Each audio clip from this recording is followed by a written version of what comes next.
Okay. So balancing with oxidation numbers is the theme for this lesson. The first example you can see is from before where we don't need oxidation numbers. So I'm kind of taking a step back, and then we'll take a step into the future of when you need oxidation numbers. So with metals, we can just easily track electrons. We've got zinc, and I'm just sticking in the fact that it's neutral for emphasis, and then we've got a neutral molecule. Both of those H's have one proton and contribute one electron. So each of those H's are neutral. It is important to realize when I put that 0 next to the H2, I'm referring to each H being neutral, not the molecule. Okay, and everything we've done so far, we haven't really needed oxidation numbers. Zinc, we could just use the charge difference, 0 to +2. So let's see, so we're going up in charge, so we've had to lose electrons. Okay. This unit kind of works backwards. You do a lot of integers in this unit. Okay. So anytime, I'll do a little bit of a number line.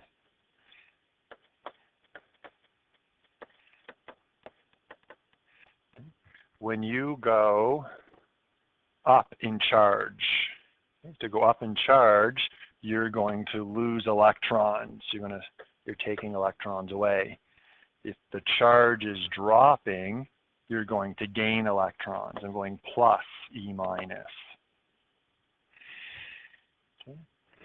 So in this case, we're going 0 up to +2, so that's a loss of electrons. Minus electrons, so that's a LEO, losing electrons oxidized. So this is going to be our reducing agent. Zinc gets oxidized, so the type of agent it is the opposite reducing agent. The H plus goes from +1 for every H down to 0.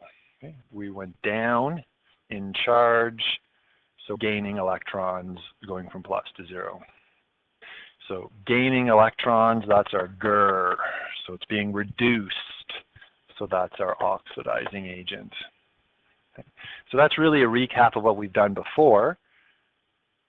When we run into molecules, you want to see it's not so easy. This is a reaction we're going to end up balancing once I give you all the tools on the next slide. And when you look at H2S, hydrogen sulfide plus oxygen making sulfur dioxide and water, we don't have any charges. There's really nowhere to start based on our original skills. And this is why we need oxidation numbers. Okay? They're charges assuming that there's no shared electrons. And once I put in these oxidation numbers, we can track the movement of electrons quite easily. Okay. Again, we're not making up electrons, we're just pushing them to one atom or the other instead of leaving them in the middle. Okay. Shared electrons are in between two atoms. So I've got a red pen. I'm going to start by putting in all the oxidation states that would come from memorization from that table you had in your notes yesterday.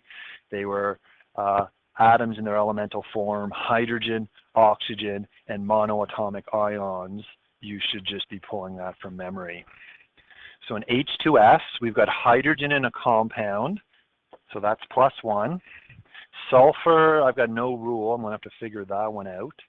Oxygen is an atom in its elemental form, so each of those O's has an oxidation number of 0. I move to the product side. I've got a sulfur in a compound. Okay, I don't have any memorized rule for that. I got oxygen in a compound, so its oxidation number is -2. Okay. Again, realize each O is -2. Okay. Then we get to water, and we've got hydrogen in a compound, and we've got oxygen in a compound. So I know both of those. It's +1 for hydrogen in a compound and -2 for water in a compound. So what I haven't filled in is sulfur in 2 cases. I'm going to have to figure that out. So I always do it. Cations plus the anions are going to equal the charge. And I'm going to do this for H2S first. The positive is just the hydrogen. They're +1, but there's 2 of them. So I have to double the +1. plus 2. The charge is 0. That's a neutral molecule. So I'm going to need some anions to get that to equal 0. I've got plus 2. I need a minus 2 for the negative oxidation charges. Okay. The only thing I have is sulfur, and I have one of them. So I have minus 2 to spread out over one sulfur. So that sulfur is a minus 2. I've got to do this one more time for the sulfur dioxide. And then I have all my oxidation numbers, and I can study this reaction finally.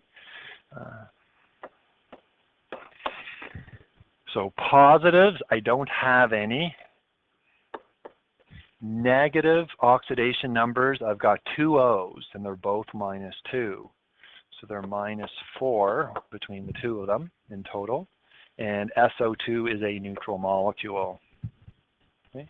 There's no charge written in. So something minus 4 equals 0, well, that's got to be plus 4. Again, there's only one sulfur, so I need plus 4 divided by 1 sulfur. So that's plus 4. Okay. And now I have oxidation numbers in, and I can start trying to track some electron movement. So we're going to go atom by atom and see if there's a difference. Hydrogen, is there an oxidation number change with hydrogen? Is hydrogen gaining or losing any electrons? Starts 1, it ends plus 1, so the hydrogen isn't an OA or an RA. Next I'll move to the sulfur, and it's minus 2 in green at the beginning and plus 4 in blue at the end. That's changed. Okay, so sulfur has gained or lost electrons. Now I've got to figure out what the difference between minus 2 and plus 4. How many electrons is that? If you start minus 2 and you go up to plus 4, how many numbers have you gone up? So there's 6 electrons for every sulfur transferred. Let's see if this is gaining or losing. You go minus 2 up. Okay. You must be losing electrons to become positive. Okay. So there's a loss. I put a minus 6 electrons for every sulfur. So minus, that's losing electrons, oxidized. That's a Leo. Okay, so which agent is this? We know sulfur is being oxidized, so we have just found which agent? Only RA, so again, it's the opposite. What gets oxidized is going to be our reducing agent. Okay? And H2S is not in your table, so you couldn't just look it up. You have to figure it out. Okay? And some molecules can change depending on what it's paired with. If we look at the oxygen, that's our only atom left. So we found the oxidation. This better get reduced. And oxygen, if we look where it ends up with our other reactant, it goes 0 to minus 2. So that's 2 electron difference for every O. And you go 0 to minus. Okay, to become minus, you have to gain electrons. Okay. So gaining is, I'm using a positive sign to reflect gaining. So this is our GER, gaining electrons reduced. Okay. So if oxygen is reduced, it must be our oxidizing agent. Okay.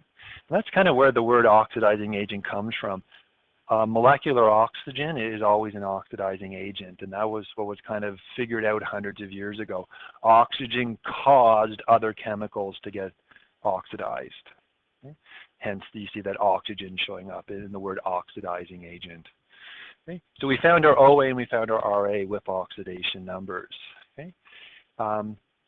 So we need a few more skills. We have pretty much all the background we need to start balancing this. We've got 6 electrons for every sulfur. We got 2 electrons for every O. That doesn't balance.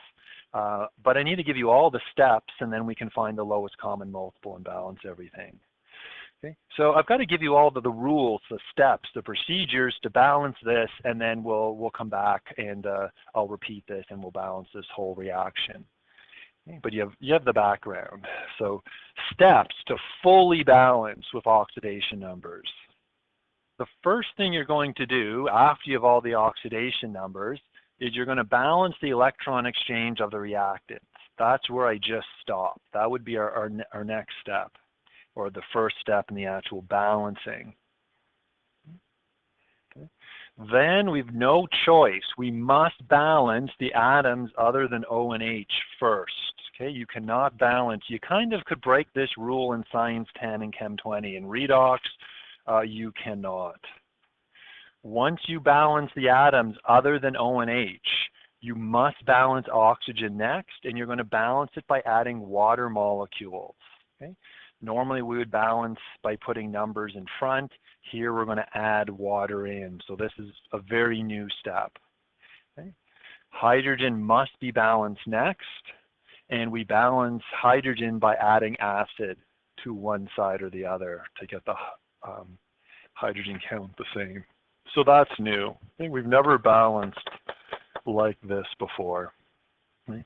But through repeated trial and error, it's been found that these steps always predict the correct redox reaction.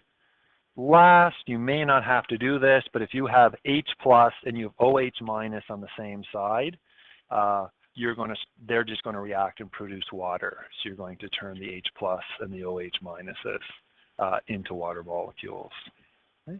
And then you're done. Then you have a balanced redox reaction. Okay? So we have all those steps, so we can come back to fully balancing this reaction. So I'm just going to stick in that information. I'll repeat what I had before, and then together we'll carry out those steps. So I've pulled over that key information from the previous slide where we left off. When you're balancing, you don't actually care whether electrons were gained or lost. We're going to balance them. So I didn't put in the plus or minus. Okay? You would need that gaining or losing if I asked you, what's the oxidizing agent in this question, or what's the reducing agent? Okay? You'd have to do that part. But just for balancing, you don't. Okay? So where we left off is I need to balance the electron exchange before I do anything else, before I can start balancing other atoms. Okay?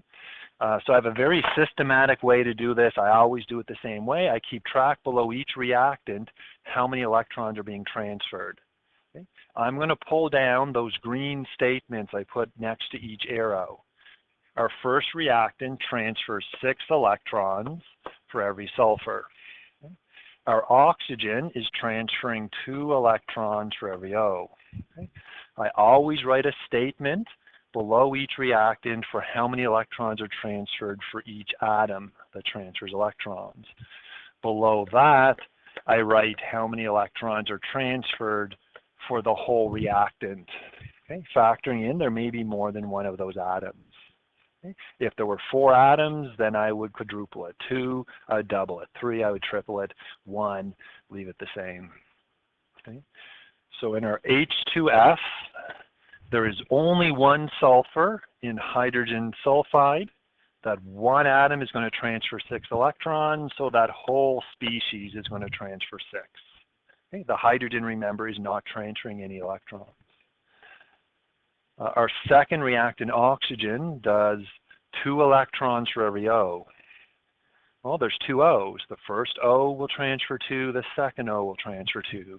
So there's going to be 4 electrons transferred in that oxygen, diatomic oxygen molecule. Okay. So now I have the oxygen transfer, the electron transfer that I need to balance. The hydrogen sulfide is transferring 6, diatomic oxygen 4. What is the lowest common multiple here? Okay. It's not just multiplying those 2 numbers together, there's a lower common multiple than 24. And it is 12. Okay. The lowest common multiple is equal to 12. The electron exchange is equal to 12. Okay? And it's not uncommon. You will get a test or quiz question that might be, what's the OA and what's the electron exchange? Okay? And we know those 2 pieces now. Okay, so I need 12 electrons. What do I have to multiply the first reactant by to get 12? There's 6 each. 6 times what is 12? 2, perfect. So I need to double this guy, and to double it, well, we stick a 2 in front. Okay, I've balanced the first reactant. Okay, this is what's meant by balance the electron exchange. We're almost done. Oxygen, how do I get 4 to 12? I need how many diatomic oxygens? I need to triple it. Okay. So 2 of the first, 3 of the second. Okay, that is now balanced. 12 electrons are being exchanged. We don't see that 12. It's buried. It goes from the RA to the OA, and we just finished our first step. Okay, and this is what always takes the longest to balance that electron exchange. We can do everything else fairly quickly. Okay, so step 1 is done. Balance atoms other than O and H, and you're going to do this just like normal. So that's just sulfur in this case. I've got H, S, and O, so I have to do the sulfur first. I've got 2 sulfurs at the beginning. I've got H2S repeated twice. So that gives me 2S at the beginning. In order to get 2 S's at the end, I have to double my sulfur dioxide. And that balances my sulfur. Nothing other than O and H, done that step. Next, balance oxygen with water. Okay, you've never done this before. Now, we already have water written down. Okay, sometimes you have water as a actual reacting chemical, so we may have to add some more. Let's do a count of oxygen, reactant side, product side, to see where we might need to add even more water. Reactant side, we only have oxygen in our molecular oxygen. We've got oxygen in pairs, and we got 3 pairs. 3 pairs is 6 O's. Okay. If we look to the product side, we have oxygen in a few places. We've got SO2 doubled. So we've got 4 O's with the SO2. Okay.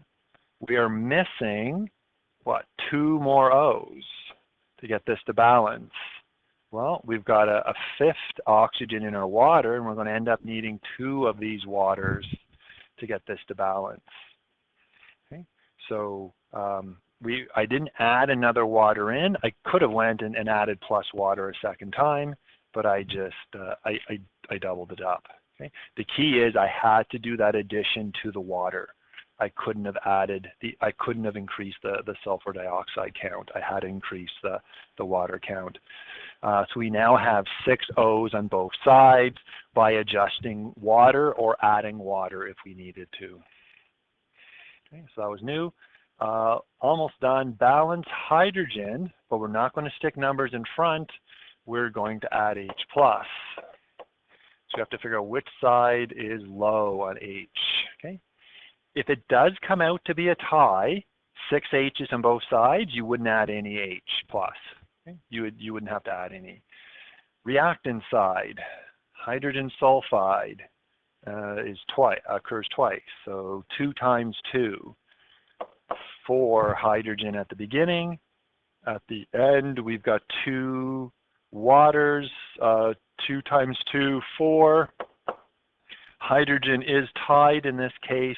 There's no low side on hydrogen, so I didn't have to add any. Okay, this isn't going to be an acidic reaction. It's going to be a neutral one.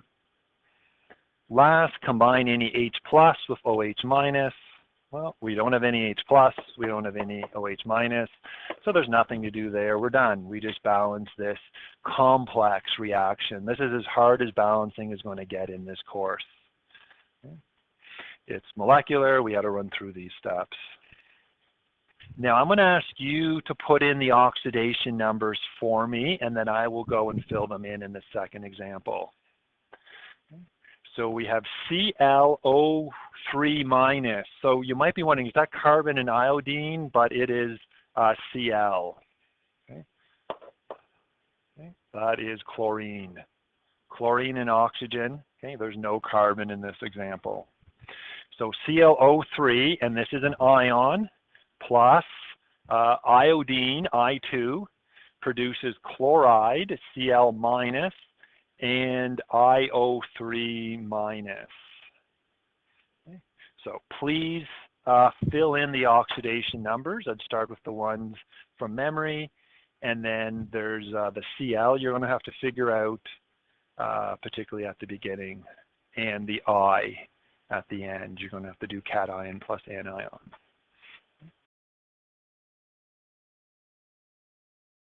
What is the oxidation state of our chlorine? That very first Cl in ClO3 minus, +5. So we have +5, and then we have 3 O's that are -2. So we have +5 and -6. +5, -6. That does sum up to -1, the charge. Okay. Last, we've got to flip to that I at the end. I'm not going to ask this one as a question. It's the same pattern. It's I and then 3 O's and the whole thing is minus. It's just switched from Cl to I.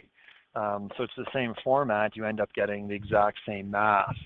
That iodine atom in IO3 minus is also +5. So now we can, we're not even ready to get to the steps. We've got to figure out the electron exchange, and then we can start balancing it. So I'll start with Cl. Does that change? It starts at +5, and yeah, it doesn't finish as +5. So +5 to -1. I've got to figure out what's that integer difference, and that's +5 down to 0, and then down another 1. So there's 6 in the difference. Okay. Just for balancing, I don't care if it's a gain or loss, so I'm not even going to worry about it. I only need that if I want to find the oxidizing agent or reducing agent. So that's a 6 electron exchange for every Cl. I move to oxygen. -2 at the beginning, -2 at the end. So the oxygen isn't doing any electron exchange. So I'm going to skip over that. The only thing left is our iodine atoms, and they go 0. Each of them is 0, and each of them ends up as +5. So 0 to +5, that's a 5 electron exchange for every I. So I want to track that. Again, I always make 2 statements under my reactants, the electron exchange for one atom and then the electron exchange in the whole compound. Any questions about that, writing the 6 electron exchange for Cl and the 5 electron exchange for I before I keep balancing? So I'm going to move into my next statement, which is the second line is how many electrons are exchanged for the whole compound. In ClO3, there's only one Cl. It's 6 electrons for every one of them. So ClO3 is going to exchange 6 because the oxygen doesn't exchange any.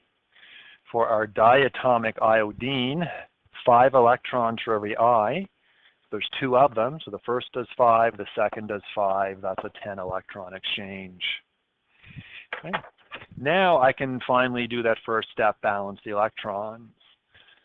Our lowest common multiple, which is our electron exchange.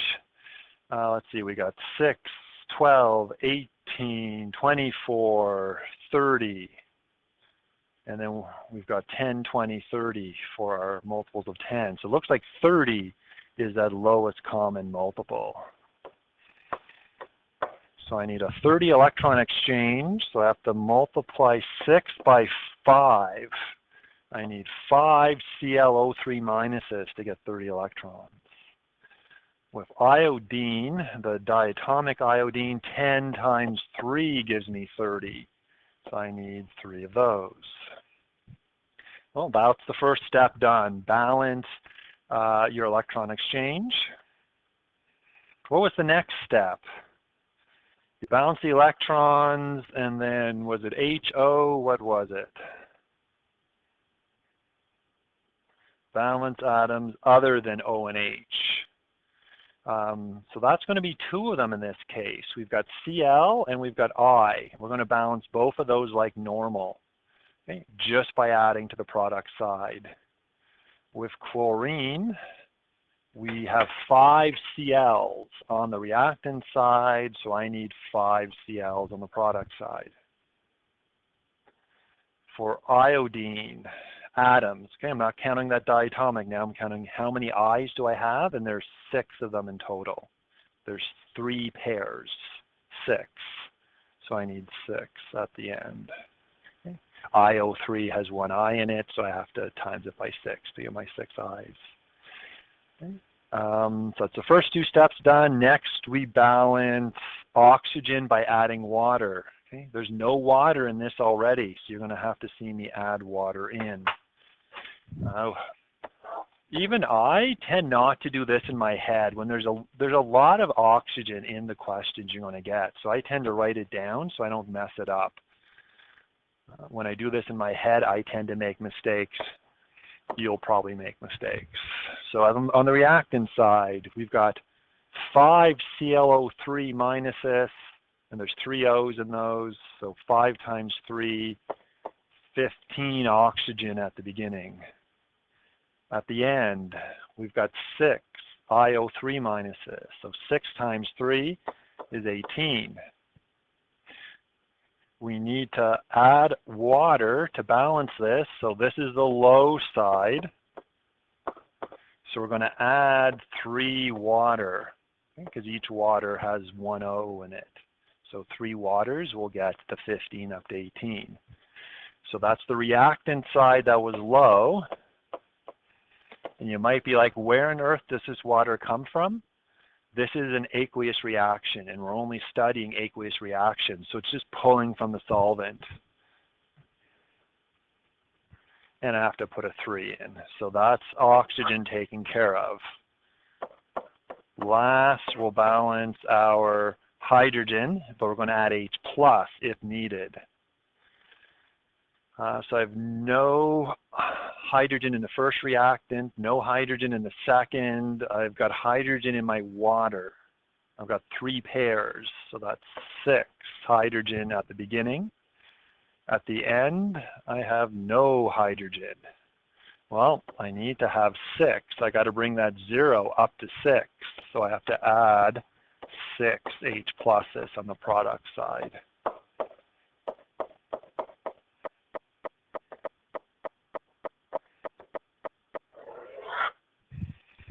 And this is a balanced complex redox reaction. 5 reactants and 3 reactants and 3 water makes 5 chlorides, 6 IO3 minuses, and 6 H+. Okay. So as this reaction goes on, using our acid-base knowledge, we're making an acid. So this solution will go from neutral to acidic. So you would see the pH go down throughout this reaction. It would start at 7 and lower. We don't know how low, but we know it's going to get acidic. So that's your second example of balancing complex redox reactions. Okay? You now have all the skills to balance any full reaction. It could be a simple one with metals where you don't have to do this. You know, silver neutral going to silver plus. You know there's a 1 electron exchange. Okay? Something complex, you can now deal fit. So I want to balance the electron exchange in this last example. So we've figured out that there were 3 electrons for every N. So in HNO3, there's only 1 N in that. The hydrogen transfer is none, the oxygen transfer is none. So that 1 N will be a 3 electron transfer. Our arsenic, well, there's only 1 arsenic, H3ASO. Hydrogen transfers none, arsenic transfers 2, oxygen transfers 0. That's a 2 electron exchange from just our arsenic. Well, we've got much smaller numbers to get the lowest common multiple. We've got 2 and 3. So we can't turn one into the other. The lowest common multiple is the multiplication of the 2. This will be a 6 electron exchange. So to get 6 electrons, we have to double our first reactant. 3 times 2 is 6. Our second one we have to triple. We've balanced the electron exchange in this question. So that's the first step, balancing the electron exchange, would take 80% of the time. Now I need to balance atoms other than O and H. So the first one I hit is nitrogen. In the reactant, we have 2 nitrogen in total when we put the 2 in front. So 2 N's at the beginning, 2 N's at the end. That's balanced. I've got arsenic. I've got 3 in my reactant when it gets tripled. 1 in the reactant times 3 of them. 3AF. So I need 3 of those H3ASO4 molecules. So now everything's balanced other than O and H. Now we got to tackle oxygen. I would not want to do this in my head. There's O's everywhere that I have to add up. First reactant, there's 3 of them times 2, so that's 6. And the first reactant plus the second reactant has 3 each times 3. 3 times 3, that's 9. So we got 6, we got 9, that's 15 in total on the reactant side. Product side, NO has 1, doubled. There's 2 O's in the first product. The second product, 3 times 4, 12. 2 and 12 is 14. So the low side is the 14, so we have to add 1 water to get the 14 up to 15. And you don't need to write the 1 in front of the water. Almost done.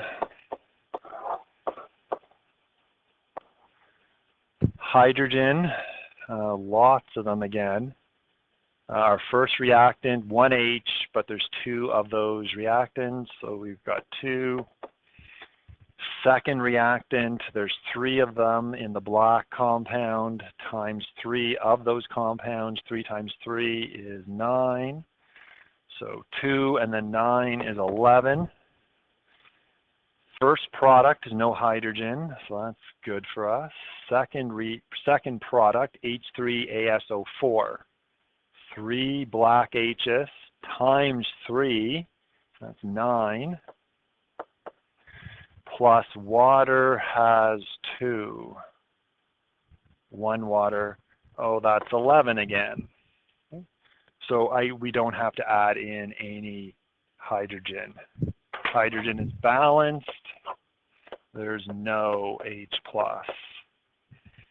And we're done our third example. We have balanced this complex redox reaction. It's balanced. We know the electron exchange is 6. I just didn't write in the OA and RA. Could figure that out fairly easily if need be.